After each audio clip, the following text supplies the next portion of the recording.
Jirtan kabajamtoota daawwattoota keenya oduuwwan gaggabaaboo sa'aatii tanaaf qabannan isinitti himaa ani Faayisaa Ilaasim. Bakka bu'aa paartii KFO godina Jimmaa kan ta'e obbo Umar Xaahir dabalatee hidhamtoota siyaasaa galmee obbo Abdii Geetaachoo jalatti argaman namoonni 28 sadaasa 24,2013 mana murtii waliigalaa Oromiyaa dhaddacha lixaatti dhiyaachuudhaan abbaan alangee himata yaalii fonqolcha mootummaa gaggeessan jiru itti banuusa gareen abukaatootaa fi faacisa hidhamtoota siyaasaa Oromoo beeksise.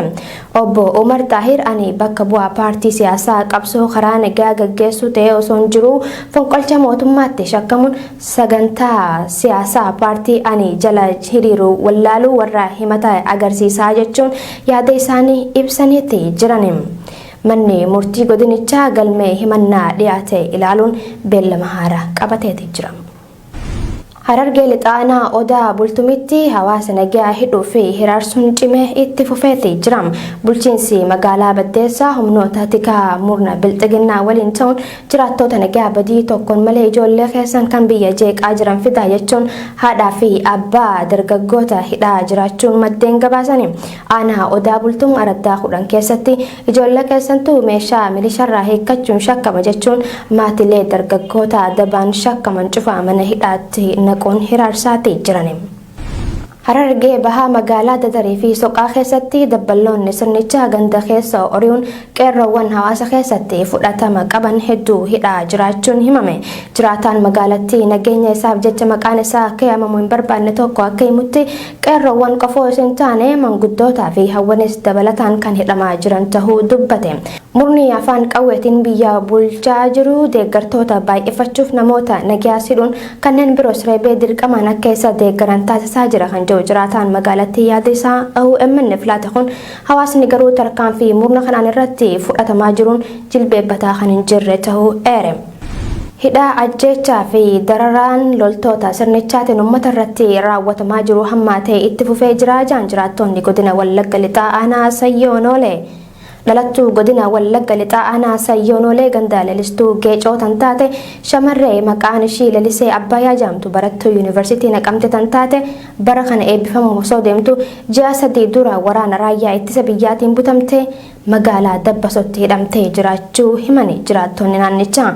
Abbaan isii obbo Abbayyaa Tarfaa fi harmeen isii aadde Maammeen yeroo intala isaanii ilaaluuf dhaqanitti isaanis qabamanii hidhamuu maddeen gabaasani. Magaalaa Finfinnee iddoowwan garagaraa keessatti poolisii federaalaa fi poolisii magaalaa Finfinneetiin sakatta'insi cimaan uummata irratti gaggeeffamaa jiraachuu maddeen gabaasani. Jiraataan magaalaa Finfinnee kan waan kana ijaan arge tokko akka bilbilaan OMN ibsetti guyyaa kaleessaa kutaa magaalaa Maganaanyaa Hayaawulettii fi Garjii Jaamutti sakatta'insi jabaan gaggeeffamaa turuu ibsuun gochi kun guyyaa har'aatis kan itti fufee jiru tahuu himeetii jira. Mootummaan abbaa irree kun waraana naannoo Tigraay irratti gaggeessaa jiruun alattis haalli biyyoota ollaa kanneen akka Suudaan wajjin jirus wayitii ammaa gaarii waan hin taaneef sababa kanaan yaaddoo guddoo keessa seenuun sakatta'insa kana gaggeessaa jira jechuun dubbate jiraataan magaalaa Finfinneerraa odeeffanne. Godina Arsii Lixaa aanaa Gada Basaasaatti adda bilisummaa Oromoo shanee deeggartan paartii bilxiginnaa balaaleffatan jechuun hidhaan akka malee hammaachuu jiraattonni komii qaban OMN'tti himani. Hidhaarra dabree ajjechaa fi reebichilleen qaamolee mootummaatiin jiraattota nagaa irratti raawwatamaa jira jechuun namni OMN dubbise kun himeetii jira.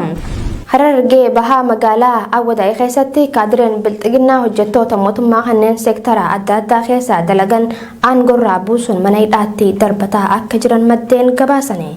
Namni bilbilaan dubbifne kun akka nuuf himetti namoonni qabamanii hidhaman kunneen warra saba isaaniif quuqama qabanidha kan jedhan maddeen sababaa isin paartii keenyaaf amanamoo miti jedhuun hojjettoota baay'een mana hidhaatti guuramaa jiraachuu dubbatani. Dabalataan abbootii qabeenyaa fi namoota bebbeekamoo ta'an magaalattii keessaa funaanuun hidhaatti darbataa jiran kan jedhu qeerroon magaalaa Awwadaay irraa bilbilaan dubbifne kun uummanni Oromoo waldhabdee wayyaanee fi paartii bilxiginnaaf gurra kennuu dhiifne gama qabsoo keenyaatti deebi'uun qe'ee keenya to'achuu qabna jechuun dhaamsa isaanii dabarfatani. Walwaraansi mootummaa federaalaa fi mootummaa naannoo Tigraay jidduutti gaggeeffamaa jiru akkuma itti fufetti jira jechuun jiraattonni magaalaa Maqalee BBC'tti himani. Akka BBC News gabaasetti lolli naannoo Tigraay keessatti gaggeeffamaa jiru xumurameeti jira. Kana booda himatamtoota seeratti dhiyeessuu qofaatu nu hafaa jechuun Abiy Ahmad dubbatus qarqara magaalaa Maqalee fi baadiyyaawwan Tigraay keessatti lolli akkuma itti fufetti jira. BBC'n qondaala olaanaa TPLF wabeeffachuun akka gabaasetti walwaraansi poolisii naannoo Tigraay fi federaala jidduutti kan duraanii caala meeshaa gurguddaan gaggeeffamaatee jira. Hanga ammaatti sababa lola kanaatiin namni 45,000 qe'ee isaaniirraa buqqaafamaniiti jiran. Talagaa daawwattoota keenya kabajamoo fi jaalatamoo oduuwwan gaggabaaboon sa'aatii tanaaf qabanne isaan gammatti daawwattanii babal'inni oduu tanaa oduu teenya tan idilee keessatti kan isiniif dabruta oduu tan isinitti himutan isin faana turteen Faayizaayilaa gamoo ogummaa teeknikaa fi gulaallee suur-sagaatiin Abdii Jamaaltu nu faana ture horaa bula.